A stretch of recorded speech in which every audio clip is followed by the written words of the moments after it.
ముందుగా మన గురువుగారైన బ్రహ్మర్షి పితామహ పత్రిజీకి నా అనంతకోటి ఆత్మ ప్రణామాలు. అలాగే మరి పిఎంసి ప్రేక్షకులకు కూడా నా ఆత్మ ప్రణామాలు. నేను రాధా జోసిలా నా పేరు. నేను ఏలూరు నుంచి మాట్లాడుతున్నాను. గత 20 సంవత్సరాలుగా మేము ధ్యానంలో ఉన్నాము. 2003లో ధ్యానం గురించి నాకు తెలిసింది నా స్నేహితురాల ద్వారా. అలాగే 2004లో మేము పత్రిజీని కలవటం, ఒక పిరమిడ్ నిర్మాణం చేయడం జరిగింది. అది రూఫ్ టాప్ పిరమిడ్. అది ఏలూరుకి మొదటి పిరమిడ్ అనమాట. ఆ పిరమిడ్కి అందరూ వచ్చి వాళ్ళ యొక్క అనారోగ్యాలన్నీ కూడా పూర్తిగా రూపుమాపుకునేవారు. ఎలాంటి అనారోగ్యమైనా సరే, ఒక ఆవిడకైతే నోటి క్యాన్సర్ వచ్చింది, అది కూడా తగ్గించుకుంది. అలాగే మోకాళ్ళ నొప్పులని, మెడల నొప్పులని, నడు నొప్పని ఎంతమందో వస్తూ ఉండేవారనమాట.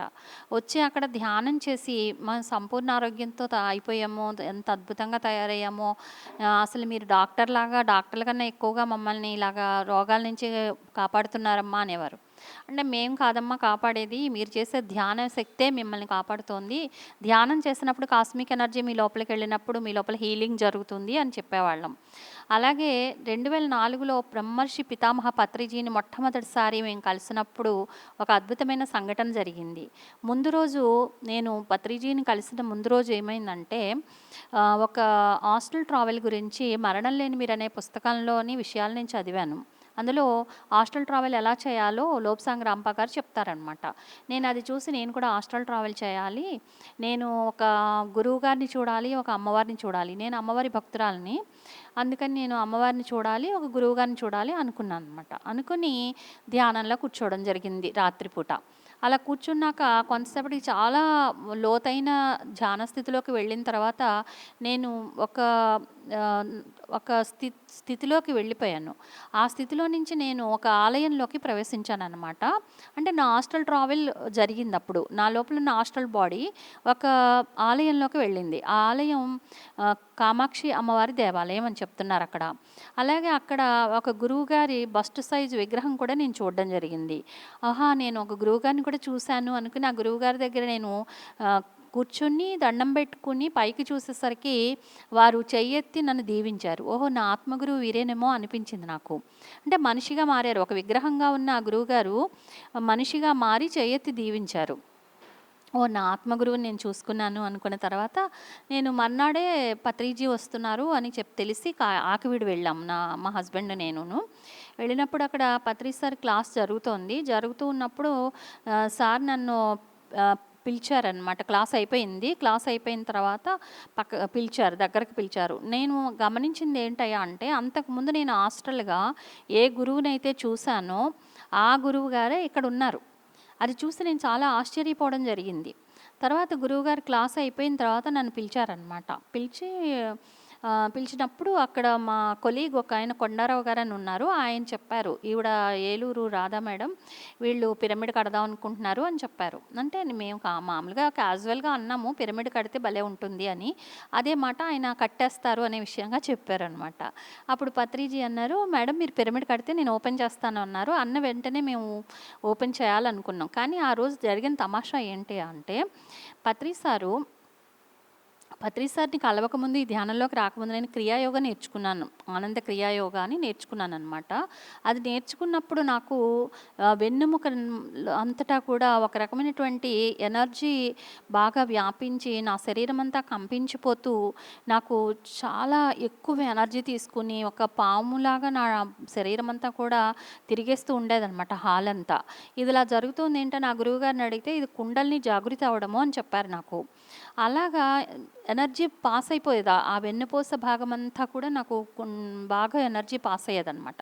ఇక్కడ ఎప్పుడైతే పత్రి సార్ నన్ను పిలిచి నన్ను కూర్చోండి అన్నారో, ఆయన పక్కన కూర్చున్నాను అనమాట. ఈ క్లాస్ జరిగాక ఆకివీడులో కూర్చున్నప్పుడు వారు నా కాలు మీద ఇలాగా చేత్తో తట్టి, మేడం ఏమిటి విశేషాలు అన్నారు.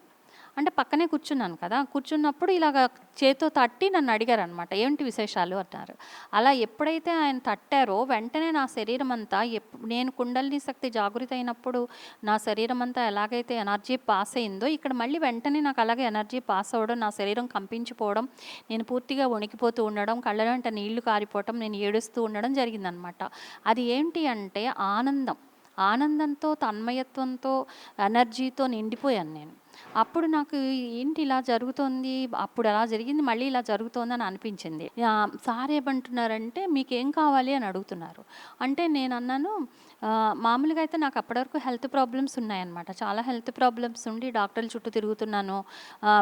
బ్రెయిన్‌లో ఏదో తేడా ఉంది, బ్రెయిన్ ఆపరేషన్ చేయాలని కూడా డాక్టర్స్ చెప్పారు. అందుకని నేనింకా కంగారు పడుతున్నాననమాట. కానీ అలాంటి సమయంలో నేను నా అనారోగ్యం గురించి నేను సార్‌ని అడగలేదు. "ఏం కావాలి మీకు?" అని అడిగినప్పుడు నేనేం చెప్పానంటే, "నాకు హాస్టల్ ట్రావెల్ చేయాలనుంది సార్" అన్నా.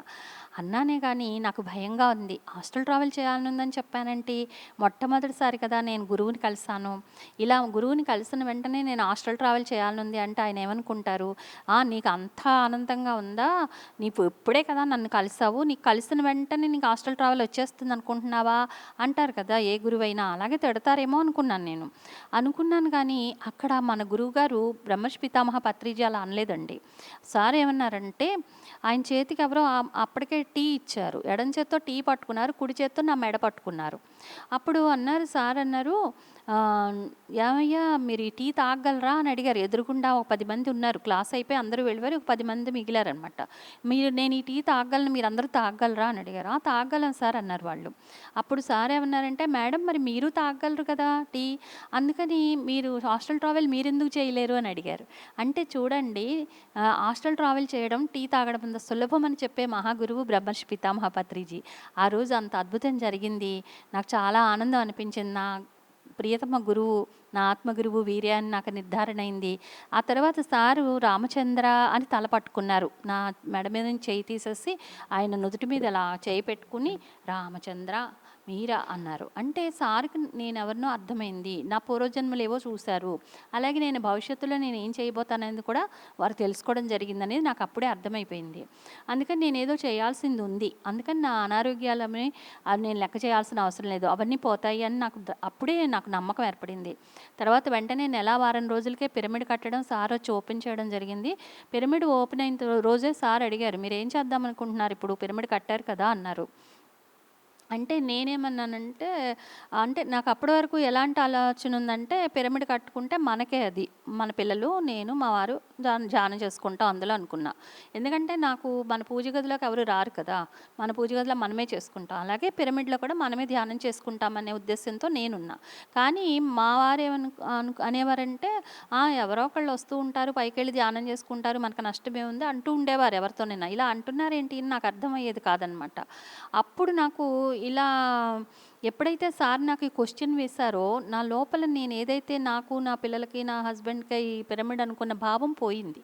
పోయి నా లోపల నుంచి ఏం సమాధానం వచ్చిందంటే, సార్ ఈ పిరమిడ్‌కి అందరిని పిలుచుకొచ్చేస్తాను, అందరినీ ధ్యానంలో కూర్చోబెట్టేస్తాను, అందరికీ ధ్యానం నేర్పేస్తాను అని చెప్పాననమాట. అప్పుడు సార్ అన్నారు, "అయితే మీరు 1,00,000 మంది ధ్యానుల్ని తయారు చేస్తారనమాట" అన్నారు. "అవును సార్, తప్పకుండా తయారు చేస్తాను" అని చెప్పడం జరిగింది. అలాగే "ఇంకా ఏం కావాలి మీకు?" అని అడిగారు సార్. అంటే నేనన్నాను, "మా పిల్లలు కూడా ధ్యానులుగా మారాలి" అన్నా. అంటే "ఓకే" అన్నారు సార్. ఆ తర్వాత ఇంకా సార్ వెళ్ళిపోయారు అక్కడి నుంచి. ఏలూరులో క్లాస్ జరిగిద్దనమాట. మన పిరమిడ్ ఓపెనింగ్ అయింది, క్లాస్ అయిపోయింది, వెళ్ళిపోయారు సార్. వెళ్ళిపోయిన తర్వాత ఆ రాత్రి నేను పిరమిడ్‌లో ధ్యానం చేసుకుంటూ కూర్చున్నప్పుడు, సార్ నా ఎదురుగుండా కూర్చుని ఎన్నో విషయాలు చెప్తున్నట్లుగా నాకు ధ్యానంలో ఒక రకమైనటువంటి ఇనిషియేషన్ లాగా అనిపించిందనమాట. అది ఏంటో అర్థం కాలేదు, కానీ ఒక రకమైన ఎనర్జీ నేను తీసుకోవడం జరిగింది. అలాగే మళ్ళీ అది అయిపోయిన తర్వాత మళ్ళీ సార్ రెండోసారి మళ్ళీ కలిసారు. అంటే నెలకి సార్‌ని కలిసేవాళ్ళం మేము. ఒక పిరమిడ్ ఓపెనింగ్ టైంలో సార్ ఏలూరులోనే రెండో పిరమిడ్ ఓపెనింగ్ అనమాట అది. మన పిరమిడ్ ఫస్ట్ పిరమిడ్ అయితే, రెండో పిరమిడ్ సెకండ్ పిరమిడ్ జరిగేటప్పుడు ఓపెనింగ్ టైంకి సార్ వచ్చారు. అప్పుడు సార్‌కి భోజనం పెట్టాలని నా కోరిక. అప్పుడు సార్ ఏం చేశారంటే, వేరే పిరమిడ్ ఓపెనింగ్ దగ్గర భోజనం చేయాలమ్మా మేడం, మీరు అక్కడికే వచ్చేయండి అన్నారు. సరే అని అక్కడికెళ్ళామనమాట. అక్కడ ఎవరు కూడా సార్‌కి భోజనం పెట్టట్ల. అప్పుడెవరో వచ్చి "సార్‌కి భోజనం పెట్టండి" అన్నారు నన్నే. అంటే నా కోరికేంటి, సార్‌కి ఇంటికి తీసుకెళ్ళి భోజనం మన ఇంటి దగ్గర పెట్టాలి అని. కానీ సారేమో "అక్కడ భోజనం చేయాలి మేడం నేను" అన్నారు. అందుకని నా కోరిక ఇలా తీరిందనమాట. అప్పుడు సార్‌కి నేనే భోజనం పెట్టి వడ్డించటం జరిగింది. సార్ భోజనం చేశాక జంగారెడ్డిగూడెం వెళ్ళాము. అక్కడ అక్కడ అందరిని కూడా చెప్పారనమాట. అందరూ కాళ్ళు నొక్కుతున్నారు, చేతులు నొక్కుతున్నారు, తల నొక్కుతున్నారు, రకరకాలుగా జరుగుతోంది సార్‌కి. అప్పుడు సార్ నన్ను అడిగారు, "మేడం నా పరిస్థితి చూసారా?" అన్నారు. అంటే ఎంత నొప్పులతో బాధపడుతుంటే అలాగా చాలా లావుగా కొంచెం ఒళ్ళుగా ఉన్న వాళ్ళందరి చేత కాళ్ళు చేతులు తొక్కించుకుంటున్నారు అంటే ఆయన ఎంత బాధపడుతున్నారో ఆ నొప్పులతో అనిపించింది నాకు. అప్పుడు నేను అన్నాను, సార్ మీరు ఇంత కష్టపడుతున్నారు ఏంటి సార్ నాకు అర్థం అవ్వట్లేదు అని అన్నా. అంటే మరి అందరివి తీసుకోవాలి కదా మేడం అన్నారు. చూసారా ఫ్రెండ్స్, మరి పత్రి సారు మనందరి యొక్క ఏవైతే నెగటివ్స్ ఉన్నాయో అవన్నీ కూడా ఆయన తీసుకుంటున్నారు. మనకి ఆనందాన్ని, ఆరోగ్యాన్ని, మంచిని ఇస్తున్నారనమాట. అంటే గురువులు ఎప్పుడూ అలాగే చేస్తూ ఉంటారనేది నాకు అప్పుడు అర్థమైంది.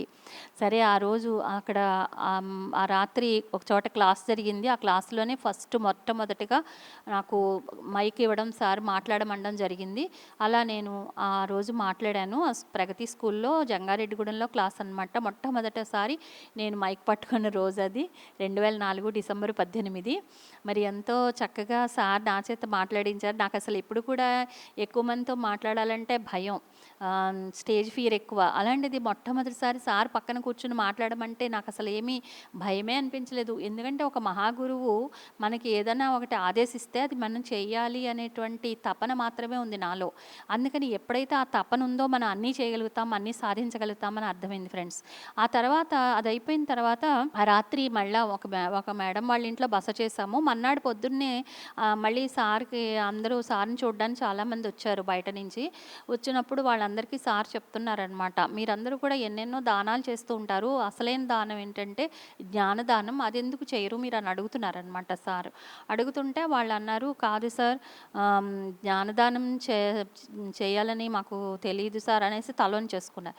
అప్పుడు సార్ అన్నారు, చూడండి ఆ కృష్ణుడి వైపు చూడండి, ఆ కృష్ణుడి బొమ్మ ఎలా ఉందో ఒక క్యాలెండర్ ఉందన్నమాట అక్కడ, కృష్ణుడి క్యాలెండరు.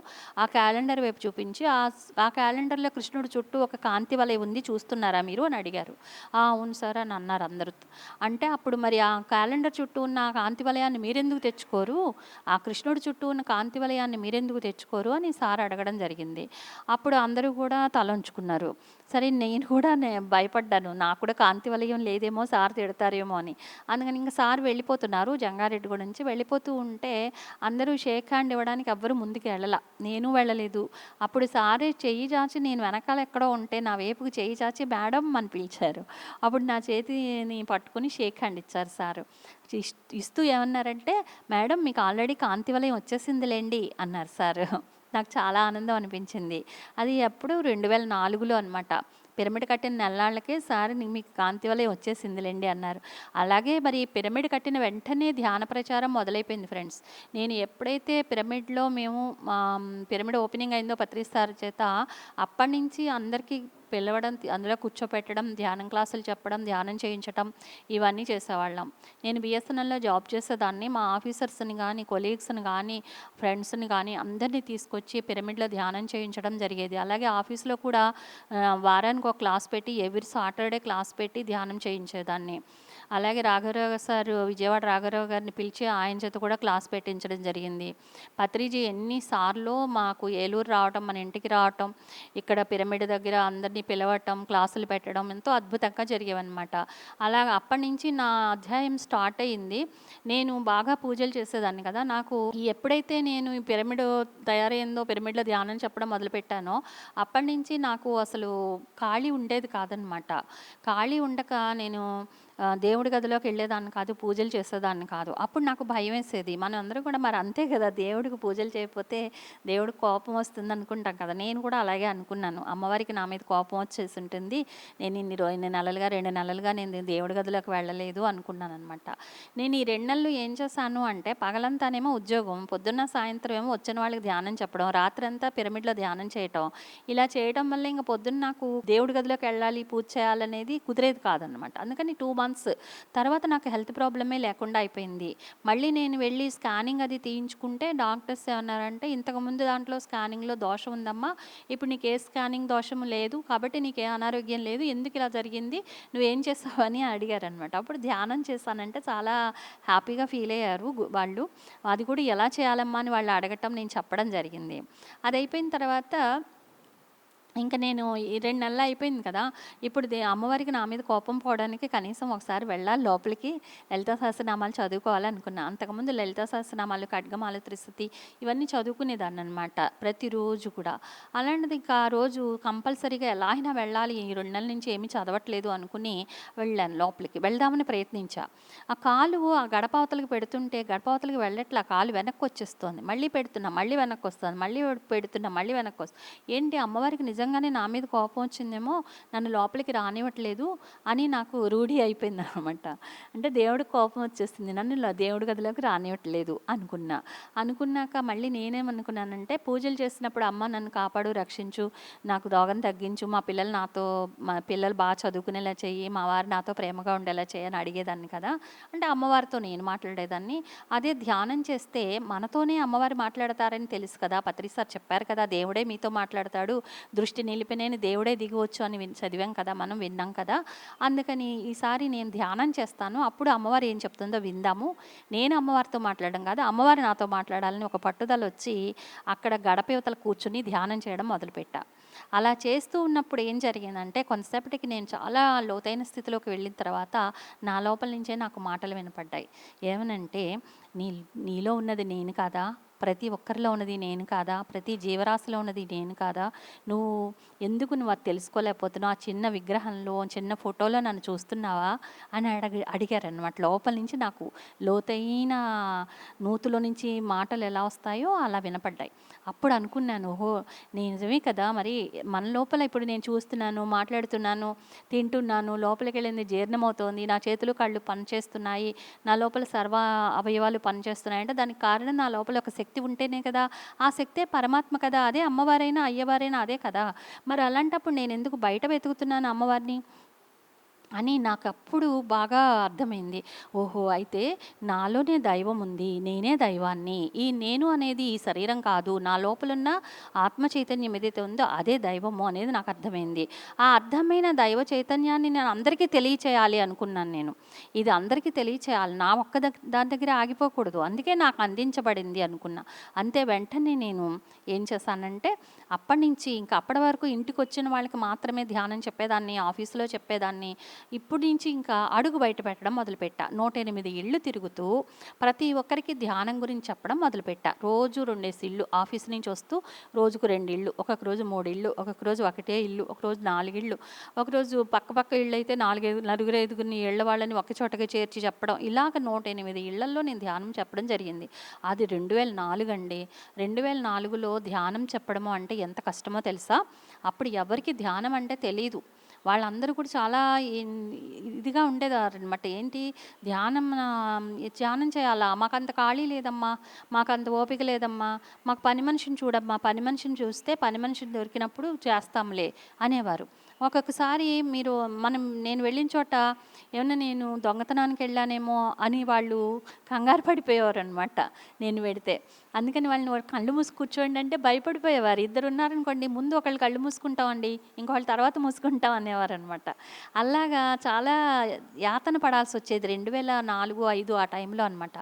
అదే మరి ఇప్పుడైతే అలా కాదు. ప్రతి ఒక్కరికి కూడా ధ్యానం అంటే తెలుసు. ప్రతి ఒక్కరికి కూడా పిఎంసి ఛానల్ ద్వారా ధ్యానం అంటే అర్థమైపోయింది. అందుకని ఇప్పుడు చాలా ఈజీ అయిపోయింది ధ్యాన ప్రచారం. అప్పట్లో చాలా కష్టంగా ఉండేదన్నమాట ధ్యాన ప్రచారం చేయటం. అలా ఎన్నో యాతనలు పడి 108 ఇళ్ళు తిరగటం, తర్వాత ఇంకా వాడవాడలకి వెళ్ళటం. కొంతమంది తయారయ్యారు. 108 ఇళ్ళు తిరిగాం కదా, అప్పుడు వాడవాడల నుంచి కొంతమంది వచ్చి పిరమిడ్కి ధ్యానం చేస్తూ ఒక 20 మంది దాకా లేడీస్ తయారైపోయారు. ఆ 20 మంది కలిసి మేము వాడవాడలకి వెళ్ళి ధ్యానం క్లాసులు చెప్పేవాళ్ళం. ఒక్కొక్క వాడలో అంటే ఒక్కొక్క పేటలో కొంతమందిని మనం ఇళ్ళకి వెళ్ళి వాళ్ళకి ఇలా ధ్యానం ఉందమ్మా, దీని గురించి చెప్తాము అని ఏదో ఒక ఇల్లు వెతుక్కుని ఆ ఇంట్లో వాళ్ళు మాకు ఇష్టమే ఇక్కడ ధ్యానం క్లాస్ పెట్టడం అంటే అక్కడ క్లాస్ పెట్టేవాళ్ళం. అలాగా వాడవాడలకి తర్వాత పొరుగుర్లకు వెళ్ళడం మొదలుపెట్టాం. పత్రి సార్ ధ్యాన గ్రామీణం చేయమన్నారు. అప్పుడు అన్ని ఊళ్ళు తిరుగుతూ 68 గ్రామాల్లో అంటే 3 మండలాలు ఇచ్చారు మాకు పత్రి సార్.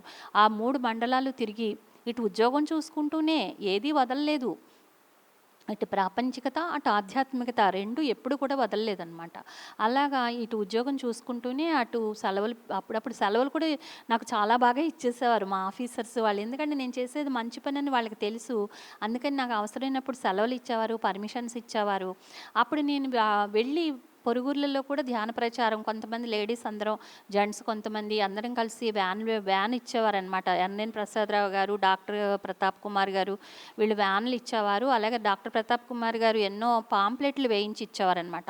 ఆ పాంప్లెట్లు తీసుకుని పల్లెటూర్లన్నీ తిరుగుతూ వాళ్ళకి ధ్యాన ప్రచారం చేస్తూ, అక్కడ పిరమిడ్స్ వచ్చేలాగా వాళ్ళకి విజ్ఞత కలిగేలాగా వాళ్ళకి తెలియచేస్తూ, ఒక చోట ఒక ప్లేస్ పెట్టి ఒక టెంపుల్లోనో ఏదో ఒక ప్లేస్ చూసుకోవడం, ఆ ప్లేస్లో క్లాస్ పెట్టడం, వాళ్ళకి అన్నీ తెలియచేయటం, ఇలా చేసుకుంటూ 68 పల్లెటూర్లలో విత్తనాలు వేసేయడం జరిగింది. కొంతమంది పిరమిడ్స్ కూడా కట్టేయడం జరిగిందనమాట. తర్వాత ఈ ధ్యాన గ్రామీణ అయిపోయిన వాళ్ళందరికీ కూడా సార్ ఏం చేస్తారంటే, ఒకసారి లేడీస్కి 108 మందికి సన్మానాలు చేశారు భీమవరంలో. తటవర్తి వీరరాఘవరావు సారు, రాజ్యలక్ష్మి మేడం వాళ్ళ సమక్షంలో, వాళ్ళ ఆధ్వర్యంలో అక్కడ సన్మానాలు అవి చేశారు పత్రి సారు. అలా ధ్యానయజ్ఞం, మహిళా ధ్యానయజ్ఞం పెట్టి అప్పుడు అందరం వెళ్ళినప్పుడు సార్ నాకు కూడా అక్కడ సన్మానం చేసినప్పుడు ఒక వింత జరిగింది. ఏంటి అంటే, సార్ నన్ను అక్కడ పాట పాడమన్నారనమాట. సార్కి ఇష్టమైన పాట ఒకటి, మైత్రేయ బుద్ధ అనే చేతు ధ్యానం అని ఒక పాట ఉంది. అది నేనే రాశాననమాట. ఆ పాట అంటే చాలా ఇష్టం సార్కి. ఆ పాట ఎక్కడైనా సరే పాడమనేవారు. చాలా చోట్ల పాడించేవారు సార్. బెంగళూరులో కానీ, ద్వారకా తిరుమలలో కానీ, భీమవరంలో కానీ, ఇంకా హైదరాబాద్ కడతాల్లో కానీ, ఎక్కడైనా సార్కి చాలా ఇష్టం అనమాట ఆ పాట అంటే. అందుకని ఆ పాట పాడమన్నారు. కానీ నా పరిస్థితి అప్పుడు ఎలా ఉందంటే, స్టేజ్ మీదకి వెళ్ళానో లేదో, సార్ నాకు షాల్ వేసారో లేదో, వెంటనే నా తల నరాలని తెగిపోయినంత బాధ, లోపల నుంచి ఒక రకమైనటువంటి బ్లడ్, నా తల తెగిపోయి, తలలో నుంచి నరాలు తెగిపోయి, నరాల్లో నుంచి బ్లడ్ వచ్చేస్తున్నంత ఫీలింగ్ వచ్చేస్తోంది. విపరీతమైన తలనొప్పి, శరీరం అంతా వణికిపోతోంది, నుంచోలేకపోతున్నాను. అలా ఉంది నా పరిస్థితి. మరి ఎందుకు అలా అయిందో తెలియదు అనమాట. అప్పుడు పత్రి సార్ పాట పాడమంటున్నారు. ఇలాంటి సమయంలో నేను ఎలా పాట పాడతాను? కానీ గురువు చెప్పారు చేయాలి అని నా లోపల అనిపించింది. వెంటనే శ్రావ్యంగా నా గొంతు ద్వారా ఒక పాట, పత్రి సార్ ఏ పాట అయితే పాడమన్నారో ఆ మైత్రేయ బుద్ధ పాట నా లోపల నుంచి వస్తోంది. అది నేను వింటున్నాను నా చెవులతో, కానీ నేను పాడట్లేదు. అది ఎలా జరుగుతోంది అంటే, మనం ఎప్పుడైనా సరే గురువు మాట వినాలి, గురువు చెప్పింది చేయాలి అని ఎప్పుడైతే మనం స్థిర నిశ్చయం చేసుకుంటామో, అది మన లోపల నుంచి అలా ప్రవాహంలా వచ్చేస్తుంది. ఎవరో ఒక మాస్టర్ వచ్చి మన ద్వారా పాడుకుంటారు అనేది నాకు అర్థమైంది. ఎంత శ్రావ్యంగా వచ్చిందంటే ఆ పాట, పిప్పళ్ళ ప్రసాద్ గారు కూడా తర్వాత పాట అయిపోయిన తర్వాత, అబ్బాయి అంత బాగా పాడారు మేడం మీరు పాట, ఇంత బాగా నేను ఎప్పుడు వినలేదు మీరు పాడడం అని అన్నారనమాట. అలాగా ఆ పాట అయిపోయిన తర్వాత నేను నెమ్మదిగా కిందకి దిగిపోయి భోజనం చేసేసి, భోజనం కూడా సహించలేదు, నొప్పిగానే ఉంది. ఇంకా ఇంక ఇలా కాదు, కొంచెం తింటే తగ్గుతుందని కొంచెం లైట్గా తినేసి ఇంటికి వచ్చేసిన తర్వాత కూడా నాకు 24 గంటల వరకు నొప్పి తగ్గలేదండి. మర్నాడు పొద్దున్న సార్ మళ్ళీ జంగారెడ్డిగూడ నుంచి ఫోన్ చేశారు. నేనేం ఫోన్ చేయకపోయినా సారే ఫోన్ చేశారు. ఫోన్ చేసి ఎలా ఉంది మేడం ఏంటి విశేషాలని అడిగారు. అడిగితే సార్కి నాకు ఇంకా ఆగలేక ఏడ్చేసాననమాట. ఏడ్చేస్తుంటే ఏంటి మేడం విశేషాలు అని మళ్ళీ అన్నారు. అంటే సార్ నాకు ఇలా రాత్రి నుంచి ఇలాగా విపరీతమైన పెయిన్ వచ్చేస్తుంది, తట్టుకోలేకపోతున్నాను, పడుకోలేకపోతున్నా, కూర్చోలేకపోతున్నాను అని చెప్తే సార్ అన్నారు, మేడం మీ కర్మలన్నీ తీర్చేసుకోవాలని ఉందా లేదా అన్నారు. ఉంది సార్ అన్న. అయితే ఇంకొక 24 గంటలు ఓపిక పట్టండి అంటే, రాత్రి మొదలైంది, మర్నాడు పొద్దున్న 11 గంటలకి సార్ ఫోన్ చేశారు నాకు. ఫోన్ చేసినప్పుడు అడిగారనమాట ఎలా ఉంది ఏంటని విశేషాలని. అప్పుడు చెప్పాను. చెప్తే మళ్ళీ 24 గంటలు ఓపిక పట్టండి మీరు ఇంకా అన్నారు. అంటే సరే సార్ అని. అంటే ఇంక నాకు ధైర్యం వచ్చింది. ఏంటంటే ఒక గురువు మాట్లాడారు అంటే ఆయన చూసుకుంటారు ఇంక నా గురించి, నేను ఇంకేం వర్రీ అవ్వక్కర్లా. ఎందుకంటే నేను చేయాల్సింది ఏదో ఉంది భూమి మీద, చేయాల్సింది చేయకుండా నేను శరీరాన్ని వదిలి ఎలా వెళ్ళిపోతాను? నేను ఉండాలి. అది నా ఉద్దేశం అనమాట. సరే అలాగే సార్ అన్నాను. అప్పటి నుంచి నెమ్మదిగా ధ్యానం చేయడం, కాసేపు పడుకోవడం, కాసేపు కూర్చోవడం అలా చేసుకుంటూ మర్నాడు పొద్దున్న 11 గంటలకల్లా పూర్తిగా తీసేసినట్లు వెళ్ళిపోయింది నాకు. పూర్తిగా నొప్పి తగ్గిపోయిందనమాట. అసలు నేనేనా నిన్నంతా నొప్పితో బాధపడిందని నాకు చాలా నాకే అనిపించేసింది అనమాట. ఆశ్చర్యం వేసింది. ఆ రోజు రాత్రి 11 గంటలకి సార్ పాప అక్కడి నుంచి జంగారెడ్డిగూడ నుంచి మళ్ళీ ఖమ్మం వెళ్ళి, ఖమ్మంలో క్లాస్ చూసుకుని హైదరాబాద్ వెళ్ళిపోతే మళ్ళీ ఫోన్ చేశారు. అంటే ఒక తల్లి తండ్రి కన్నా కూడా ఎక్కువగా గురువులు మనల్ని చూసుకుంటూనే ఉంటారు అని నాకు చాలా బాగా అర్థమైందండి. మన గురువుగారు అంత ప్రేమ చూపించేవారనమాట. అప్పుడు మళ్ళీ ఏంటి మేడం విశేషాలని రాత్రి 11 గంటలకు అడిగారు. అంటే అప్పుడు చెప్పాను, సార్ నేను చాలా హ్యాపీగా ఉన్నాను, మేము రేపు శివరాత్రి కదా అందుకని ఇవాళ సాయంత్రం వెళ్ళి పాంప్లెట్స్ అవి పనిచేసాము, రేపు మళ్ళీ శివరాత్రికి కదా టెంపుల్స్కి వెళ్ళి శివాలయాల్లో అక్కడ కూడా మేము పాంప్లెట్స్ పంచుదాం అనుకుంటున్నాను సార్ అని చెప్తే చాలా హ్యాపీగా ఫీల్ అయ్యారనమాట. అలా ఎన్నో అనుభవాలు సార్తో మాకు. ఒకసారి అయితే సారు వైజాగ్ వెళ్ళి అక్కడ మా ఫ్రెండ్ సీతామహాలక్ష్మి వాళ్ళ ఇంటికి వెళ్ళి, రమ్య సీతామహాలక్ష్మి అని ఉన్నారు, అక్కడి నుంచి నాతో మాట్లాడారనమాట. మాట్లాడితే అప్పుడు సార్ నన్ను అడిగారనమాట, మేడం ఏమిటి విశేషాలు అన్నారు. అంటే ఇలా ఇలా పలానా చోట క్లాసులకు వెళ్ళాం సార్, ఇలా ఇలా చేస్తున్నాం సార్, అంత బాగుంది సార్ అని, ఇంతమందికి ధ్యానం చెప్పాం, ఇంతమందిని శాకాహారులుగా మార్చాం, పిరమిడ్కి ఇంతమంది రోజు వస్తున్నారు, చాలా బాగా జరుగుతున్నాయి క్లాసులు, ఇంకా ఎన్నో చెప్తూ ఉన్నానన్నమాట. పాంప్లెట్లు పంచాము, ఇలా అన్నీ చెప్తుంటే ఇంకా ఇంకా ఇంకా ఇంకా అంటున్నారు సార్. సార్ అడుగుతున్న కొద్దీ నేను చెప్తూనే ఉన్నా. ఇంకా అంటున్నారు. ఇంకేం చెప్తాను, చాలాసేపు చెప్పాను. ఇంక అప్పుడు ఏమన్నాలో తోచక, సార్ మీకు సరెండర్ అయిపోతున్నాం సార్, మీకు ఎలా కావాలంటే అలా మమ్మల్ని ఉపయోగించుకోండి సార్ అని నేను చెప్పడం జరిగింది. అప్పుడు సార్ పక్క నవ్వేశారనమాట. అంటే మనం ఎప్పుడు కూడా గురువులకి సరెండర్ అయిపోవాలి ఫ్రెండ్స్. సరెండర్ అయిపోవడం అంటే పూర్తిగా మనం వాళ్ళకి సమర్పించేసుకోవాలి. ఎలాంటి సమర్పణ అంటే మనలో ఒక నిసుమంత సందేహం కూడా లేని సమర్పణ అనమాట. అంటే ఎక్కడ సందేహం ఉండకూడదు ఆ గురువు పట్ల. అంత సమర్పణ అయిపోయినప్పుడు మనకి ఆ గురువే అన్నీ చూసుకుంటారు అనేది నాకు చాలా బాగా అర్థమైంది. అలాగే మరి ఆ పిరమిడ్లో మేము ఉన్నప్పుడు, ఆ పిరమిడ్లో ధ్యానం చేయించేటప్పుడు చాలామంది అనేవారు, పిరమిడ్ చిన్నది కట్టారు మీరు, ఈ పిరమిడ్ మాకు సరిపోవట్లేదు అనేవారు. అప్పుడు ఏం చేయాలి మేము, పిరమిడ్ చిన్నది అయిపోయిందంటే ఇల్లు చిన్నది, అది 100 గజాల స్థలం, అందులోనే ఇల్లు, అందులోనే పైన పిరమిడ్. అప్పుడు ఏం చేయాలా అని ఆలోచిస్తే ఆ పిరమిడ్ కింద 2 గదులు వేసాం పిల్లల కోసం, దాని కింద మేము ఉంటాం అనమాట. అయితే ఈ పిల్లల కోసం 2 గదులు వేసాము. ఎప్పుడో పిల్లలు పెద్దవాళ్ళు అయ్యి, వాళ్ళ పెళ్ళిళ్ళు అయ్యి, వాళ్ళు ఈ గదుల్లో ఉంటారని ఇది సరైంది కాదు. ఇప్పుడు అందరికీ అవసరం ఏంటయ్యా అంటే ధ్యాన మందిరం. అందుకని మనం వెంటనే ఇది అందరి కోసం ఉపయోగపడేలా చేయాలి అని 2 గదుల మధ్యలో ఉన్న గోడ తీయించేసి అది మొత్తం హాల్ లాగా చేసి, దాంట్లో చుట్టూనేమో హ్యాంగింగ్ పిరమిడ్స్ కట్టి, ఫొటోస్ పెట్టి, మాస్టర్స్ ఫొటోస్, అందరినీ కూడా ఇక్కడ కూడా ధ్యానం చేసుకోండి పైన సరిపోతే అని చెప్పడం జరిగింది. అలా చెప్పినందుకు మాస్టర్స్ ఇచ్చిన బహుమానం ఏమిటయా అంటే 600 గజాల్లో మాకు ఒక పెద్ద ఇల్లు, ఒక పెద్ద పిరమిడ్ అందించారండి. గ్రౌండ్ పిరమిడ్ ఇచ్చారు. మరి ఎంత అద్భుతం చూడండి. ఆ గ్రౌండ్ పిరమిడ్ 2018లో పత్రి సార్ చేతుల మీదుగానే మళ్ళీ ఓపెన్ అయింది. అలాగే ఇల్లు కూడా సార్ చేతుల మీదుగానే ఓపెన్ అయింది.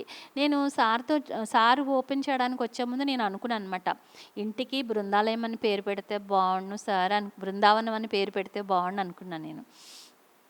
అనుకుంటే సార్ వచ్చాక పిరమిడ్ దగ్గరికి రిబ్బన్ కటింగ్ అని సార్ వెళ్ళి ఏం పేరు పెట్టమంటారు మేడం అని అడిగారు. మొదటి పిరమిడ్కేమో లలితా పిరమిడ్ ధ్యాన కేంద్రం అని పెట్టారనమాట. ఎందుకంటే లలితాదేవి భక్తురాలని కాబట్టి నేను, మీకు ఏ దేవుడు అంటే ఇష్టం అన్నారు, లలితాదేవి అన్నాను, లలితా పిరమిడ్ ధ్యాన కేంద్రం అని పెట్టారు. ఇప్పుడు మళ్ళీ నువ్వు పిరమిడ్ దగ్గరికి వచ్చి సార్ అన్నారు, ఈ కొత్త పిరమిడ్కి ఏం పేరు పెట్టను మేడం అన్నారు. అంటే మీ ఇష్టం సార్ అన్నా. అంటే నా ఇష్టమే ఉంది, మీకు ఏది ఇష్టమో అదే చెప్పండి అన్నారు. అంటే మాకు ఇష్టాలు లేవు సార్, మీ ఇష్టాలే మా ఇష్టాలు అని చెప్పాను. అప్పుడు సార్ ఒక్కసారి అలా నా కళ్ళల్లోకి చూసి రాధాకృష్ణ పిరమిడ్ ధ్యాన మందిరం అని పెట్టారు. సార్ నాకు చాలా హ్యాపీగా అనిపించింది. ఆ తర్వాత అక్కడి నుంచి పిరమిడ్లో కాసేపు ధ్యానం చేశాక సార్ మాట్లాడినప్పుడు ఏం చెప్పారంటే, ఈ రాధమ్మ వీళ్ళ దంపతులు ఇద్దరు కూడా ఈ ఏలూరుకే వాళ్ళు మూల స్తంభాలు, వీళ్ళు ఎంతో అద్భుతంగా ఈ భూమిని స్వర్గంగా మార్చడానికి స్తంభాలుగా వచ్చిన వాళ్ళే. అందుకని ఇలాంటి దంపతులు ప్రతి చోట కూడా రావాలి, అందరూ కూడా ధ్యానము శాకాహారం గురించి అందరికీ తెలియచేయాలని అవన్నీ చెప్పారనమాట. చెప్పిన తర్వాత ఇల్లు రిబ్బన్ కటింగ్ చేయడానికి సార్ వచ్చి ఏం పేరు పెట్టమంటారు అని అడిగితే సార్ మీ ఇష్టం అంటే అప్పుడు రాధాకృష్ణ నిలయం అని పెట్టారు. రాధాకృష్ణ నిలయం అంటే బృందావనమే కదా ఫ్రెండ్స్, రాధాకృష్ణులు ఉండేది బృందావనంలోనే కదా. నేను బృందావనం అని పేరు పెట్టాలి అనుకున్నాను, అక్కడ రాధాకృష్ణ నిలయం అని సార్ పెట్టడం జరిగింది. అలా పత్రి సార్ ద్వారానే ఇల్లు పిరమిడ్ కూడా మళ్ళీ రెండోసారి 2018లో మళ్ళీ కొత్తవి ఓపెన్ అవ్వడం జరిగింది. ఇప్పుడు అక్కడ ఎంతో అద్భుతంగా క్లాసులు జరుగుతున్నాయి. ఎంతోమంది నెల 4వ ఆదివారం 100 మంది 200 మంది ఒక్కొక్కసారి 400 మంది కూడా వస్తారు వచ్చే మాస్టర్స్ని బట్టి. ఒకసారి గుళ్ళపల్లి సరోజా మేడం వచ్చినప్పుడు 450 మంది దాకా వచ్చారనమాట. అలా మాస్టర్స్ కొంచెం బాగా సీనియర్ మాస్టర్స్ అయితే ఇంకా ఎక్కువ మంది వస్తూ ఉంటారనమాట. అలాగా ఎంతోమంది రావటం, ధ్యానం చేసుకోవటం. ఇక్కడ మేము భోజనాలు కూడా మేమే వండుతూ ఉంటాము, అందరికీ వడ్డిస్తూ ఉంటాము. అందుకని ఇక్కడ ఎంతో అద్భుతంగా ప్రతి నెల క్లాసులు జరుగుతాయి. అలాగే ఒక రోజు కానీ, నెలకి ఒక రోజు కానీ, 2 రోజులు కానీ, అంటే 24 గంటలు కానీ, 48 గంటలు కానీ ఇక్కడ మేము అద్భుతంగా 20 ధ్యానం పెడతాం, అఖండ ధ్యానాలు పెడతాం అన్నమాట.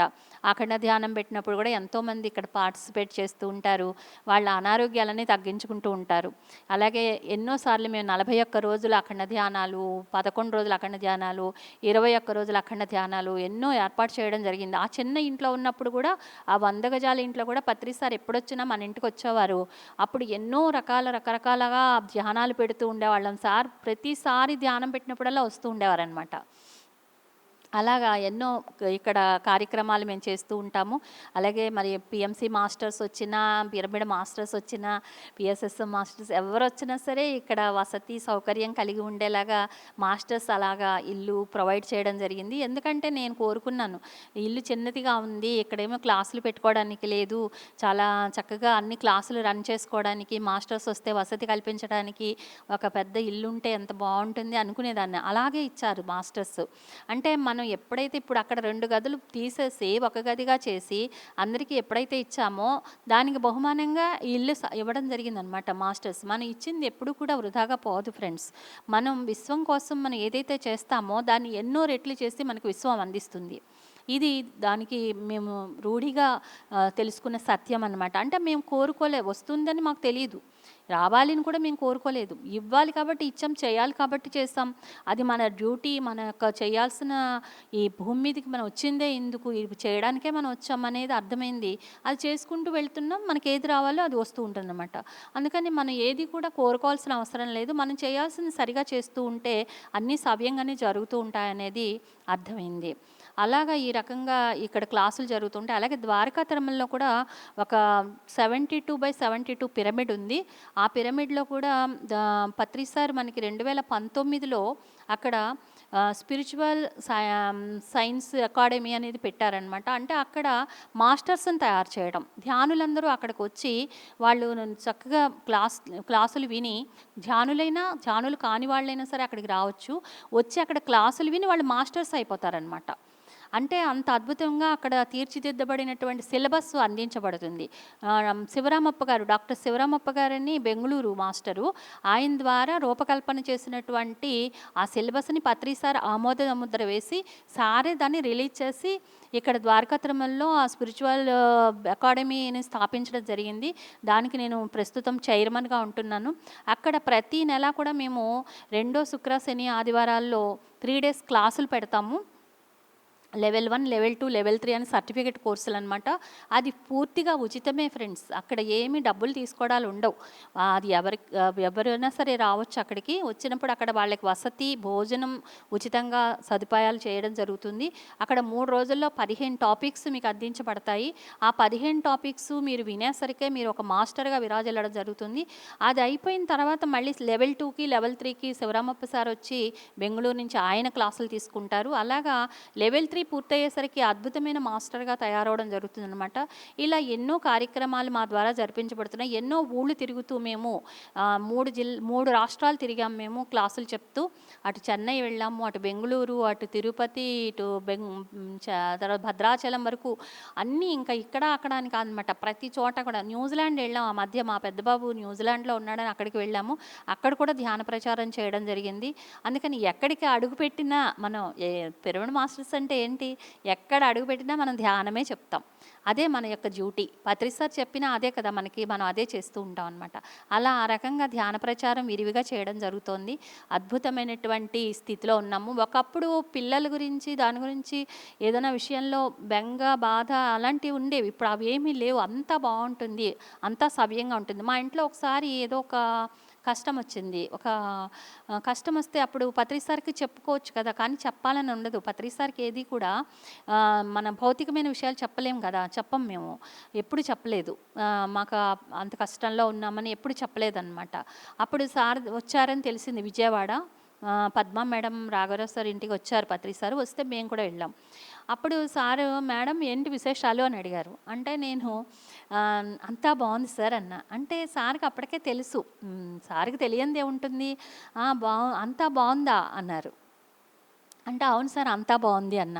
అప్పుడు ఎర్నేని సార్ వస్తే ఏమయ్యా ఎర్నేని ఈవిడేంటి అంతా బాగుంది అంటోంది అన్నారు సార్. అంటే ఏమో మరి మీతో చెప్తున్నారు అలాగా అని ఆయన అన్నారు.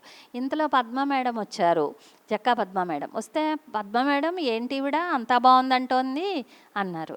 అంటే పద్మ మేడం ఏమన్నారంటే, కడుపులో బడబాగ్ని పెట్టుకుని అంతా బాగుందండం మీరేగా నేర్పారు మాకు అన్నారు మేడం. అప్పుడు సార్ పక్కపక్క నవ్వేశారనమాట. ఆ తర్వాత మేము ఇంటికి వచ్చేసరికి మేము ఏదైతే కష్టంగా ఫీల్ అవుతున్నామో అది అలాగ విడిపోయిందండి. ఆ సమస్య పూర్తిగా విడిపోయి ఎంతో అద్భుతమైన ఆనందాన్ని పొందాం మేము. అంటే ప్రతిసారి పత్రిసాన్ని కలిసినప్పుడల్లా కూడా ఆ సమస్యలన్నీ విడిపోతూ ఉండేవి. ఎప్పుడైతే మనం స్వచ్ఛమైన మనసుతో ముందంజ వేస్తూ ఉంటామో, ఎప్పుడైతే మనం అందరికీ అందుబాటులో ఉంటూ ఉంటామో, ఈ విశ్వ కళ్యాణం కోసం మనం ఉపయోగపడడానికి సిద్ధంగా ఉంటామో, అప్పుడు మనకి గురువులు అన్నీ వాళ్ళే చూసుకుంటారు. మనం మొదట్లో ఎలా ఉంటామంటే ఒక మార్జాలం, అంటే ఒక పిల్లల్ని తను నోటితో పట్టుకుని అన్ని చోట్లకి తిప్పుతూ ఉంటుంది. అలా తిప్పుతోందంటే తను జాగ్రత్తగా తీసుకెళ్తోంది. అలాగే గురువులు కూడా మొట్టమొదట్లో మనల్ని నోటితో పిల్ల ఎలా అయితే పట్టుకుందో అలా మనల్ని ఆయన దగ్గరుండి మనల్ని నడిపిస్తారనమాట. ఈ బాటలో వెళ్ళు, ఆ బాటలో వెళ్ళు, అలా చెయ్యి, ఆ పుస్తకాలు చదువు, ఈ పుస్తకాలు చదువు అని మనకు అన్నీ అందించబడతాయి. నాకు అలాగే ఒక యోగ ఆత్మకథ, మరణం లేని మీరు, మిల్లారప్ప ఇవన్నీ కూడా నాకు తెలియకుండానే పత్రి సార్ చెప్పిన పుస్తకాలన్నీ నా చేతికి వచ్చేసాయి. నేను కొనకుండానే నా చేతికి వచ్చాయి. అలాగే మార్జాలం ఎలాగైతే పిల్లల్ని తన పట్టుకుని వెళ్తుందో అలాగే పత్రి సార్ కూడా, గురువులు కూడా మనల్ని అలా నడిపిస్తారు. తర్వాత కొన్నాళ్ళు పోయాక మరకట కిషోరి న్యాయంగా ఉంటారు గురువులు. అంటే కోతి పిల్లల్ని తను కోతి పట్టుకోదు, పిల్లలే కోతిని పట్టుకుంటారు. అంటే మనం గురువుల మాటలు, ఆయన చెప్పినటువంటి విద్య ఏదైతే ధ్యాన విద్య, ఆత్మవిద్య ఉందో అది పట్టుకోవాలి మనం. గురువుని పట్టుకోవడం అంటే ఇక్కడ భౌతికంగా గురువుని పట్టుకోవడం అని కాదు. ఆ గురువులు ఏవైతే చెప్పారో అది మనం పాటిస్తూ వెళ్ళాలన్నమాట. అది మరకట కిషోర న్యాయం. అది పాటిస్తూ వెళ్ళినప్పుడు మనం అద్భుతంగా తయారవుతాం. తర్వాత కూర్మ కిషోర న్యాయం పాటిస్తారు గురువులు. అంటే మనం ఎక్కడున్నా ఏ పని చేస్తున్నా కూడా, అంటే మనం ఆధ్యాత్మిక పనిలో ఇంకా నిమగ్నం అయిపోతాం. ఎలాగూ మరకట కిషోర న్యాయం అయిపోయిన తర్వాత మన పని అంతా కూడా ఆధ్యాత్మికతలోనే వెళ్తుంది. అలా వెళ్ళినప్పుడు గురువులు మన వైపు కూర్మం అట దూరంగా ఉంటుందట. ఈ ఒడ్డున గుడ్లు పెట్టి ఆ ఒడ్డు నుంచి ఈ గుడ్లను పొదుగుతుందట. ఈ పిల్లలు పెరిగే వరకు కూడా తన చూపుతోనే వాటిని పెంచుతుందన్నమాట. అంతే తప్ప తన దగ్గరికి వెళ్ళదు. అలాగే గురువులు ఎంత దూరంలో ఉన్నా, ఏ లోకంలో ఉన్నా, ఏ దేశంలో ఉన్నా, ఎక్కడున్నా సరే గురువులు మన వైపు వాళ్ళ దృష్టిని సారించి చూస్తూనే ఉంటారు. మనం ఎలా నడవాలి, ఎలా నడిపించాలి మనల్ని అనేది వాళ్ళే చూసుకుంటారు. ఎప్పుడైనా మనం తప్పి జారి మనం ఆ బాటలో నుంచి కనుక పక్కకి మళ్ళుతూ ఉంటే కనుక గురువులు ఏం చేస్తారంటే మనకి వాళ్ళకి మధ్యలో ఒక తెర వేసేస్తారండి. అలా ఎప్పుడైతే తెర వేసేస్తారో ఆ తెర వేసినప్పుడు మనం ఆ తెర నుంచి మళ్ళీ బయటపడడానికి మనం అయోమయ అవస్థలో ఉండి మన అజ్ఞానంతో ఉండినప్పుడు మనం మళ్ళీ తెలుసుకోవడానికి ఎంతో కాలం పడుతుందన్నమాట. ఎందుకంటే గురువులకి మనం అడ్డు. ఇప్పుడు పిల్లలు మనం ఏదైనా ఒక మంచి పని చేస్తున్నాము, ఒక అవసరమైన కార్యం చేస్తున్నాము, అక్కడ చేస్తూ ఉన్నప్పుడు పిల్లలు వచ్చి హడావుడి చేసి అల్లరి చేస్తుంటే మనం ఏం చేస్తాం, ఆ పిల్లల్ని ఒక రూమ్లో పెట్టి వాళ్ళకి కొన్ని బొమ్మలు ఇచ్చి ఆడుకోమని పంపించేస్తాం. ఇంకా వాళ్ళ మీద మనకు కోపం కాదు, వాళ్ళు మనకి సంబంధం లేదు, వాళ్ళ ఆటలు మనకి అడ్డొస్తున్నాయి అందుకని. అలాగే పెళ్ళాట్లు ఇళ్ళాట్లు ఆడుకుంటున్న ఈ మానవులు ఎంతసేపు కూడా ఆధ్యాత్మికతని వదిలేస్తే కనుక గురువులు ఏం చేస్తారంటే ఒక తెర వేసేస్తారు మనకి వాళ్ళకి మధ్యలో. అలా ఆ తెర వేసినప్పుడు ఇంకా మనం ఏం చేయలేని పరిస్థితి అన్నమాట అప్పుడు. అందుకని అలాంటి తెర వేసిన తర్వాత మనం ఎప్పటికో తెలుసుకుని మళ్ళీ వెళ్దాము, గురువు దగ్గరికి కలుద్దాము, ఆ గురువు బాటలోకి వెళ్దాము అనుకున్నప్పుడు మన ముందు వేలాది మంది ఉంటారండి క్యూలో. అంటే ఆ వేలాది మంది వెనకాల మనం ఉంటాం అనమాట. అందుకని ఎప్పుడు మనం అలాంటి పరిస్థితి తెచ్చుకోకూడదు. గురువులు బాటలో మనం నడుద్దాము. పత్రిజీయే మన గురువు. పత్రిజీ అంటేనే మనకి శ్వాసని ఆయన గురువుగా ఎంచుకోమని చెప్పారు. ఆయన గురుబంధాన్ని కూడా వదిలేసేలా చేశారు ఆయన. అందుకని మన లోపల శ్వాస రూపంలో గురువై కొలువై ఉన్నారు పత్రిజీ, బ్రహ్మర్షి పితామహ పత్రిజీ. మరి పత్రిజీని మనం ఎప్పుడు వేడము, ఆయన మనల్ని విడరు. ఆయన చైతన్యంతో మనకు కనెక్ట్ అయి ఉన్నారు. మనల్ని అన్ని చోట్లకి నడిపిస్తున్నారు, మనం ఏం చేయాలో అవన్నీ చేయిస్తున్నారు. అందుకని మనం ఆ గురువు గారికి ఎంతైనా కృతజ్ఞతలు చూపించాలి అంటే మనం ఆధ్యాత్మికత త్రోవలో నడుస్తూ అందరినీ ఆధ్యాత్మికంగా నడిపిస్తూ అందరికీ శాకాహారము ధ్యానము యొక్క విలువ తెలియచేయాల్సిన అవసరం ఎంతైనా ఉంది. పత్రి సార్ నన్ను ఒకసారి బుక్ రాయమన్నారు. దాని గురించి కూడా ఎలా చెప్పారంటే, ఒకసారి 2013 జనవరి 22వ తారీఖున సార్ నాకు ఫోన్ చేయడం జరిగింది. ఫోన్ చేసినప్పుడు సార్ అన్నారనమాట, మేడం మీకు ఒక పని అప్పగిస్తాను, చేస్తారా అని అడిగారు. అంటే చేస్తాను సార్ అన్నా. అంటే అయితే మీరు ఒక పుస్తకం రాయాలి, ఆ పుస్తకం 150 పేజీలకు తగ్గకూడదు అన్నారు. అంటే అలాగే సార్ తప్పకుండాను, మీరు చెప్తే అన్నీ చేయగలం సార్ అన్న. అవునా, అయితే మీరు రాసేయండి మేడం అని అన్నారు సార్.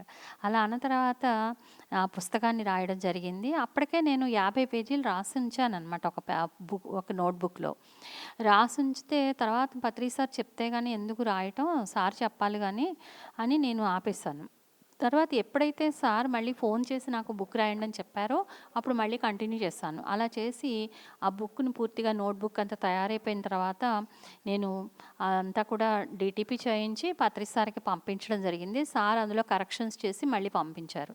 ఆ పంపించినవి ఇప్పుడు మా వాణి గారని ఏలూరులో నాతో పాటు మెడిటేషన్ చేసే మేడం ఒక ఆవిడున్నారు. ఆవిడకి అప్పచెప్తే ఆవిడ నేను కలిసి ఏం చేసేవాళ్ళం, ఆవిడేమో బ్యాంక్‌లో జాబు, నేనేమో బిఎస్ఎన్ఎల్‌లో జాబు. ఇద్దరం కూడా పగలపూట ఏమో జాబ్స్‌కి వెళ్ళిపోయాం. రాత్రిపూట 10 అయ్యాక వాళ్ళ ఇంటికి వెళ్ళేదాన్ని నేను మా బాబాజీ, మా ఆధ్యాత్మిక పుత్రుడు బాబాజీ, నేను కలిసి వాళ్ళ ఇంటికి వెళ్ళిపోయేవాళ్ళం. అక్కడికి వెళ్ళిన తర్వాత తను మొత్తం అన్నీ కూడా కరెక్షన్స్ చేసేదన్నమాట. పత్రి సార్ దగ్గరికి పంపించేవాళ్ళం. మళ్ళీ పత్రి సార్ దాన్ని మళ్ళీ కరెక్షన్స్ చేసి మళ్ళీ పంపించేవారు. మళ్ళీ కరెక్షన్స్ చేసేవాళ్ళం. అలా 6 టైమ్స్ పత్రి సార్ ద్వారా కరెక్షన్స్ చేయబడిందండి ధ్యానామృత కలశం. అదే బ్రాకెట్లో రాధా మనోహరాలు అని కూడా రెండో పేరు కూడా ఉంది దానికి. సార్ ఆ బుక్ ఎంతో ఇష్టంతో కరెక్షన్స్ చేశారు. చేసి ఆ బుక్ గురించి మళ్ళీ మళ్ళీ అడిగేవారనమాట. ఏమంటున్నారు మేడం బుక్ చూసి అందరూ అని అడిగేవారనమాట. అంత ఇష్టంగా ఉండేవారు. అలాగే మేము అడ్డతీగల అని ఒక ఏజెన్సీ ప్రాంతానికి, అక్కడ ఒక అఘోరా ఉంటే ఆయన దగ్గరికి వెళ్ళడం జరిగింది. మాకక్కడ ఆయనకి ఏంటంటే 400 సంవత్సరాల ఒక యోగి ఆయనకి గురువు అనమాట. అయితే ఆయన ఏం చెప్పారంటేట ఆయనతో, ఇక్కడ నువ్వు శాకాహారులుగా మార్చాల్సిన పనుంది, అందుకని నువ్వు ఆ ఏజెన్సీ ప్రాంతానికి వెళ్ళు అని ఇక్కడికి పంపించడం జరిగింది. పైగా ఇంకోటి ఏం చెప్పారంటే ఆయనకి, పత్రిజీ గారి శిష్యులు వస్తారు అక్కడికి, వాళ్ళు కనుక నీ దగ్గరికి వస్తే, పత్రిజీ గారి దగ్గరికి నువ్వు వెళ్తే, ఆ శిష్యులతో కలిస్తే నీకంతా పరమాన్నమే, నా దగ్గర ఉంటే భిక్షాన్నమే, అందుకని వాళ్ళని కలువు అని చెప్పారట. ఆ తర్వాతే ఆయన్ని మేము కలవడం జరిగింది. కలిసినప్పటి నుంచి మేము ఏజెన్సీ ప్రాంతానికి తరచూ వెళ్ళడం, అక్కడ శివాలయము అలాగే మరి బాబా ఆలయము ఇవన్నీ ఉంటే అక్కడ కూడా పిరమిడ్స్ నిర్మాణం మా ద్వారా జరిగింది. అక్కడికి వెళ్ళి మేము ధ్యానం చేస్తూ 3 రోజులు మౌనం చేసేవాళ్ళం. ఏమి తినకుండా నిరాహారంగా ఉండేవాళ్ళం అనమాట. అలా ఉన్నప్పుడు అక్కడ వాళ్ళందరూ కూడా ఆశ్చర్యపోయేవారు. వాళ్ళు ఎంత అమాయకంగా ఉండేవారంటే, ఏంటి ఆడవాళ్ళు ధ్యానం చేయొచ్చా, ఉద్యోగస్తులు ధ్యానం చేయొచ్చా, సంసారులు ధ్యానం చేయొచ్చా అని వాళ్ళు ఆశ్చర్యంగా అడిగేవారనమాట. అందరూ చెయ్యొచ్చమ్మా, నేను ఉద్యోగం చేస్తాను బిఎస్ఎన్ఎల్లో, అయినా నేను ధ్యానం చేస్తున్నాను, నేను సంసారంలో ఉన్నాను అయినా ధ్యానం చేస్తున్నాను, అందుకని చదువుకున్న వాళ్ళు కూడా ఉద్యోగాలు చేసేవాళ్ళు అందరూ ధ్యానం చేయొచ్చు అని వాళ్ళకి చెప్తే వాళ్ళు చాలా ఆశ్చర్యపోయి, అప్పుడు మాకు కూడా ధ్యానం నేర్పండి అని అడిగేవారు. అప్పుడు వాళ్ళందరికీ కూడా ధ్యానం నేర్పడం జరిగింది. ఒకసారి ఒక లలితా సహస్రనామ మండలి వాళ్ళు వచ్చారనమాట. వాళ్ళు ఒక 20 మంది దాకా ఉన్నారు. వాళ్ళందరూ కూడా వాళ్ళు లలిత శాస్త్రం చదువుతుంటే మేము ధ్యానం చేసేవాళ్ళం. అప్పుడు వాళ్ళకి ఆశ్చర్యం అన్నమాట, ఏంటి ఇంతసేపు వీళ్ళు ఎలా కూర్చోగలుగుతున్నారు కళ్ళు మూసుకుని అని. అప్పుడు వాళ్ళు అలా ఆశ్చర్యంగా మా వైపు చూస్తూ లలిత శాస్త్రం చదువుతుంటే అప్పుడు ఏం జరిగిందంటే, ఒక నీలిరంగు కాంతి నా తలపై భాగంలో నుంచి లోపలికి వెళ్తున్నట్లుగా వాళ్ళు స్వయంగా కళ్ళతో చూడడం జరిగింది. అది చూసి వాళ్ళు తర్వాత అఘోరా మాస్టర్ని అడిగారనమాట, ఏంటి స్వామి మేము చూసాము ఆవిడ తల భాగంలోకి ఒక నీలిరంగు కాంతి ప్రవేశిస్తుంది వాళ్ళు ధ్యానంలో ఉన్న సమయంలో అని చెప్పారనమాట. అవును, మరి అందుకే ధ్యానం చేయాలి అని ఆయన చెప్తే అప్పుడు మమ్మల్ని వాళ్ళు మాకు కూడా ధ్యానం నేర్పండి అన్నారు. అప్పుడు నేను చెప్పాను, లలితా సహస్రనామాలు మనం పారాయణ చేయడం అనేది మామూలుగా మనం ఒక మామూలుగా తెలుసుకోవటం, అది విషయాలు తెలుసుకోవటము, అది ప్రయోగం చేయడం అంటే ధ్యానం చేయడము, అంటే ఆచరణలో పెట్టడము. అందుకని ఏదైనా సరే ఒక విషయాన్ని తెలుసుకుంటే సరిపోదు, దాన్ని ఆచరణలో పెట్టాలి. ఆచరణ చేసినప్పుడే మనం ఆ లలితాదేవిగా తయారవ్వగలుగుతాము అని చెప్పి వాళ్ళకి ధ్యానం నేర్పడం జరిగింది. ఆ తర్వాత అక్కడ దగ్గరలో కొన్ని ఊళ్ళు కూడా మేము తిరిగాం. బొడ్ల లంక అని, ఇంకా ఏవో లంకల్లా ఉంటాయన్నమాట అవన్నీ. ఆ ఊర్లన్నీ తిరుగుతూ, అడవిలో ఊర్లు అనమాట అవి. ఆ అడవి మార్గంలో ఎన్నో ఊళ్ళు తిరుగుతూ ధ్యాన ప్రచారం చేయడం జరిగింది. అక్కడ పిరమిడ్స్ నిర్మాణం కూడా జరిగిందనమాట. అక్కడ ఆయన మాస్టరు, అఘోరా మాస్టరు వారాహి అమ్మవారి టెంపులు, కాళికాదేవి టెంపులు అన్నీ కట్టారు. వాటి మీద కూడా పిరమిడ్స్ వేస్తారు. అలాగే వజ్రవైరోచని దేవి, రేణుకా ఎల్లమ్మ గారి టెంపుల్ ఇవన్నీ కట్టారనమాట. వాటన్నిటి మీద కూడా పిరమిడ్సే. ఆ పిరమిడ్స్లోకి వెళ్తే చాలు ఎంత ఎనర్జీ అనమాట. ఆ ఎనర్జీ పాస్ అవుతుంటే ఎంతో హ్యాపీగా ఫీల్ అయ్యేవాళ్ళం. అలాగా ఎన్నో కార్యక్రమాలు మా ద్వారా పత్రిజీ చేయించడం జరిగింది. అక్కడ ఎంతోమంది అటవీకులు కూడా శాకాహారులుగా, ధ్యానులుగా మారడం జరిగింది. అంటే మనం చేయాల్సింది ఎక్కడికి వెళ్ళినా సరే మనం అదే చేయాలి అనేది పత్రి సార్ మాకు పైగా అక్కడ మేము ఉండగా ఫోన్ చేశారనమాట ఒకసారి. మేడం ఎక్కడున్నారు అంటే, ఇలా ఏజెన్సీ ప్రాంతంలో ఉన్నాం సార్ అంటే, ఓకే అదే మీరు చేయాల్సింది అని చెప్పారు. అంటే సార్‌గా తెలియందంటూ ఉండదు. అలాగే ఒకసారి నాకు అస్తమాను పత్రి సార్ గురించి ఆలోచన ఏంటంటే, ఆయన ఎప్పుడు కూడా ఆహారానికి, నిద్రకి ప్రాముఖ్యత ఇవ్వరు, ఏమి తినరు, తాగరు సరిగా అని ఇలా అనిపిస్తూ ఉండేదనమాట సార్‌ని కలిసినప్పటి నుంచి.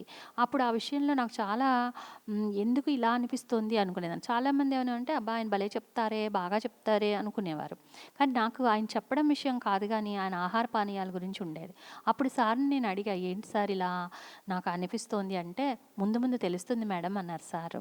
అలాగే నాకు 2005 జనవరిలో ఆహ్, ఒకరోజు ధ్యానంలో కూర్చున్నప్పుడు నాకు ఆ ధ్యాన సమయంలో నాకు అర్థమైంది ఏంటయ్యా అంటే, పత్రి సారే బుద్ధ చైతన్యంతో వచ్చారు. మరి బుద్ధ చైతన్యంతో వచ్చినప్పుడు నాకెందుకు సార్ అలాగా ఆయన ఆహార పానీయాల గురించి గుర్తొస్తుందంటే, అప్పుడు బుద్ధుడిగా సార్ ఉన్నప్పుడు ఆ సుజాతగా పాయసం అందించింది నేనే అనేది నాకు అర్థమైంది. ఆ విషయం నాకు తెలిసిపోయిందనమాట. అంటే నేను పూర్వజన్మలో నేను సుజాతగా ఉండి బుద్ధ భగవానుడికి పాయసం ఇచ్చింది నేనే అని నాకు అర్థమైంది. అది నేను సార్‌కి చెప్పాను. చెప్దామని ప్రయత్నించాను. తర్వాత సార్ వచ్చారు. ఇది నేను తెలుసుకున్న వెంటనే 10 రోజులకే సార్ వచ్చేసారనమాట. వచ్చినప్పుడు నేను సార్‌తో చెప్దామని ఎంత ప్రయత్నించినా సార్‌కి తెలుసు, ఆట పట్టిస్తున్నారు. నేను చెప్దాం అనుకుంటే, నాకంతా తెలుసు, నాకంతా తెలుసు అంటున్నారు. కాదు సార్, నేను మిమ్మల్ని ఒక విషయం అడగాలి సార్ అంటే, నాకు తెలుసా మేడం, నాకు తెలుసు మేడం అంటున్నారు కానీ వినట్లా.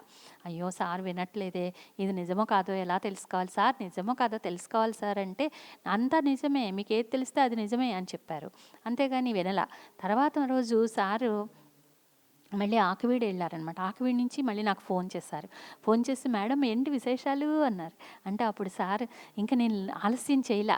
అప్పుడు సార్‌కి వెంటనే చెప్పేసి, సార్ నేను సుజాతనని తెలుసుకున్నాను, నిజమేనా సార్ అంటే, అవును మేడం, మీరు గ్రాండ్ మాస్టర్. మీరు ధ్యానం చెప్పడానికే ఈ భూమి మీదకొచ్చారు. మిమ్మల్ని చూసి అందరూ భయపడి పారిపోవాలి. అమ్మో! ఈవిడొచ్చేస్తోందిరా బాబు ధ్యానం చెప్పడానికి అని అందరూ భయపడిపోవాలనమాట. అలా మీరు ధ్యాన ప్రచారం చేయాలి అని చెప్పారు. అలా ఆ రకంగా అప్పటినుంచి నిజంగానే నేను ఎక్కడైనా సరే ఆఫీస్‌లో గానీ, లేకపోతే ఎక్కడైనా చుట్టాల్లో గానీ, అక్కచెల్లెళ్ళ విషయాల్లో గానీ, ఎక్కడైనా నేను ధ్యానం నేను ఎక్కడైనా కనిపిస్తే నేను ధ్యానమే చెప్తాను. వాళ్ళ తలనొప్పంటే ధ్యానమే చేయండి అంటాననమాట. అందుకని వాళ్ళందరికీ నేనంటేనే భయమే పట్టుకుందనమాట. అలా ఆ రకంగా ధ్యాన ప్రచారం చేయడం అనే విషయంలో ఎంతో అద్భుతమైన సూచనలు ఇచ్చారు. తర్వాత సార్‌తో నేను సంగీతం నేర్చుకుంటాను సార్ అని అడిగేదాన్ని. అంటే నాకు సార్ ఎప్పుడు కూడా ఏదైనా సరే సార్‌ని అడిగే చేసేదనమాట. సంగీతం నేర్చుకుంటాను 2, 3 సార్లు అడిగాను సార్‌ని. అడిగినప్పుడల్లా ఇప్పుడు కాదు మేడం, ఇప్పుడు కాదు మేడం అనేవారు సారు. తర్వాత కొన్నాళ్ళు పోయాక నేర్చుకుందురు గాని అన్నారు. నేను వాలంటరీ పెట్టేస్తాననమాట. ఒకసారి సారు చెప్పారు నాకు, మీరు ఇంకా అన్ని పనులు అయిపోయేసన్నాక వాలంటరీ పెట్టేస్తాను అన్నా. పెట్టేయండి మేడం అన్నారు. అంటే వాలంటరీ పెట్టేయడం జరిగింది. వాలంటరీ పెట్టేసిన తర్వాత సార్ మళ్ళీ నేను అడిగా సార్‌ని, సార్ నేను సంగీతం నేర్చుకుందాం అనుకుంటున్నాను, ఇంకా వాలంటరీ పెట్టేసాను కదా అన్నా. అంటే అప్పుడు సార్ ఒక్కసారి నా కళ్ళల్లోకి చూసి, మేడం మీరు ఇప్పుడు సంగీతం కాదు నేర్చుకోవాల్సింది, మీరు ధ్యానమే చెప్పండి. మీరు ధ్యానం చెప్పడానికే ఈ భూమి మీదకొచ్చారు. అందుకని మీ పని అదే అని చెప్పారు. అలాగా నేను ఓకే, నేను వచ్చిందల్లా బోధన చేయడానికి, ఒక టీచర్‌గా నేను ఆధ్యాత్మిక టీచర్‌గా ఈ భూమి మీద ఉండడానికే నన్ను పత్రి సార్ తీసుకొచ్చారు అనేది నాకు అర్థమైంది. అప్పటినుంచి నేను ఆధ్యాత్మిక టీచర్‌గా ఉండడానికే ఇష్టపడుతున్నాను. అదే నేను చేస్తున్నాననమాట. అలా ఎన్నో అనుభవాలు, ఇంకా ఎన్నో అనుభవాలతో మరి పత్రి సార్‌తో జీవనం 19 సంవత్సరాల పాటు మేము 20 సంవత్సరాలంటే నాకు ఎప్పుడు 2003లో నేను ఛానల్లోకి రావడం, 2004లో సార్‌ని కలవటం, అది 2022 వరకు సార్‌తో అలా కొనసాగుతూనే వచ్చింది. మరి సార్‌తో నడయాడుతూనే ఉన్నాం. ఇది మా అదృష్టంగా మేము భావిస్తున్నాం. నాకు ఈ అవకాశం ఇచ్చిన పిఎంసి వాళ్ళకి, పిఎంసి మాస్టర్స్ అందరికీ కూడా నా ధన్యవాదాలు. Thank you.